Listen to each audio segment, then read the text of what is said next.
अगर आपका पार्टनर आपके ऊपर चीट कर रहा है तो क्या आप उनके ऊपर लीगल एक्शन ले सकते हो? इसका जवाब जानने से पहले हमें यह जानना जरूरी है कि क्या एक्स्ट्रा मैरिटल अफेयर इंडिया के अंदर लीगल है या इलीगल। तो जब से इंडियन ऑनरेबल सुप्रीम कोर्ट ने सेक्शन 497 इंडियन पीनल कोड 1860 की धारा को अनकॉन्स्टिट्यूशनल बताया है, तब से लोगों को यह लगने लग गया है कि भैया एक्स्ट्रा मैरिटल अफेयर इंडिया के अंदर लीगल है। और कुछ लोग तो इस टॉपिक पर यह भी कह रहे हैं कि हमारी सरकार एक्स्ट्रा मैरिटल अफेयर को प्रमोट कर रही है, पर ऐसा बिल्कुल भी सच नहीं है। और इस टॉपिक पे बात करने से पहले यह जान लेते हैं कि सेक्शन 497 इंडियन पीनल कोड 1860 की धारा क्या कहती है। सेक्शन 497 इंडियन पीनल कोड 1860 की धारा यह कहती है कि अगर कोई शादीशुदा आदमी किसी और औरत के साथ रिलेशनशिप में है, एक्स्ट्रा मैरिटल अफेयर में है, तो उसे एडल्टरी बोला जाएगा।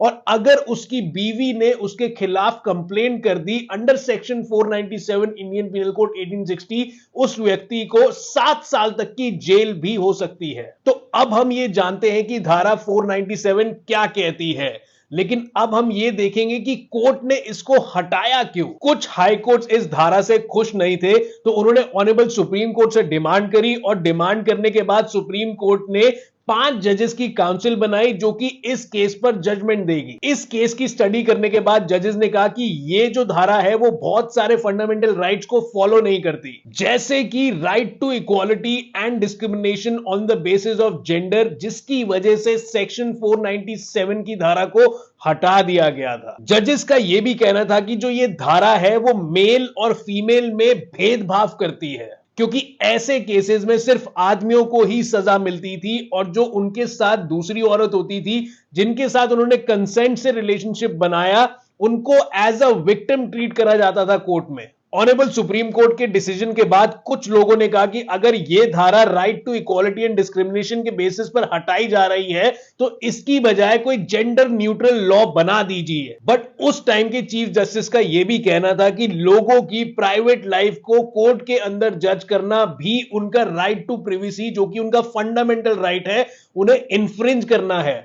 तो जहां पहले एक औरत अपने पति को एक्स्ट्रा मैरिटल अफेयर करने के लिए किसी और महिला के साथ रिलेशनशिप बनाने के लिए उनके ऊपर एडल्ट्री का केस, यानी कि under section 497 Indian penal code 1860 का कंप्लेन करती थी पुलिस स्टेशन में, अब वो अनकॉन्स्टिट्यूशनल हो गया है। तो क्या कोई पार्टनर एक्स्ट्रा मैरिटल अफेयर के बारे में कुछ नहीं कर सकता, कहीं पे भी कोई भी कंप्लेन नहीं कर सकता? आइए जानते हैं आगे। तो भैया ये सेक्शन तो अनकॉन्स्टिट्यूशनल हो गया है, लेकिन अगर कोई भी पति या पत्नी एक्स्ट्रा मैरिटल अफेयर करते हैं किसी और के साथ, तो इस ग्राउंड पर डिवोर्स पिटिशन फाइल करी जा सकती है और डिवोर्स भी लिया जा सकता है। और इंडिया में सिर्फ यही एक लॉ नहीं है जो कि एक्स्ट्रा मैरिटल अफेयर के साथ डील करता है। आईपीसी की धारा 495 इंडियन पीनल कोड 1860 बाईगेमी के साथ डील करती है, यानी कि दो दो शादियों के साथ डील करती है, जिसमें कि यह कहा गया है कि अगर कोई भी व्यक्ति, लड़का हो या लड़की हो, वो शादीशुदा होते हुए भी दूसरी शादी कर लेता है तो ऐसा करने पर उसको सजा हो सकती है 10 साल तक की। और आईपीसी की धारा 498 इंडियन पीनल कोड 1860 भी काफी बार यूज होती है। इस केस में क्या होता है, ये क्रूएल्टी की धारा होती है। अगर कोई पति अपनी पत्नी के ऊपर क्रूएल्टी करता है, कोई क्रूरता करता है, तो उस केस में ये धारा यूज करी जा सकती है। और अगर पति एक्स्ट्रा मैरिटल अफेयर कर रहा है तो उस अफेयर के थ्रू, उस अफेयर की वजह से पत्नी के ऊपर काफी ज्यादा मेंटल ट्रॉमा आ जाता है, तो इस केस में पत्नी सुसाइड भी कर सकती है। कभी कभार ऐसे केसेस भी बड़े आए हैं। और साथ ही साथ मेंटल क्रूएल्टी के बेसिस पर इस धारा को यूज करके पति को जेल भी भेजा जा सकता है। बस इस लॉ के साथ एक ही प्रॉब्लम है कि इसे सिर्फ वाइफ ही यूज कर सकती है, एक फीमेल ही यूज कर सकती है, कोई भी आदमी यूज नहीं कर सकता, क्योंकि ये जेंडर न्यूट्रल लॉ नहीं है। ये सिर्फ फीमेल के लिए बना गया है, और फीमेल को अगर कोई भी दिक्कत आती है तो ये लॉ यूज करके अपने आदमी या मेल को जेल भी भिजवा सकती हैं वो। और एक्स्ट्रा मैरिटल अफेयर्स की वजह से ज्यादातर डिवोर्स फाइल करे जा रहे हैं, जो कि फीमेल को ही सबसे ज्यादा सपोर्ट करता है। बट रिसेंटली डाइवोर्स के प्रोसीजर में भी चेंजेस आए हैं, जो कि डिवोर्स में इक्वली जेंडर को प्रमोट कर रहे हैं। तो पहले क्या होता था, सिर्फ हस्बैंड की प्रॉपर्टीज ही डिवाइड होती थी डिवोर्स के टाइम, लेकिन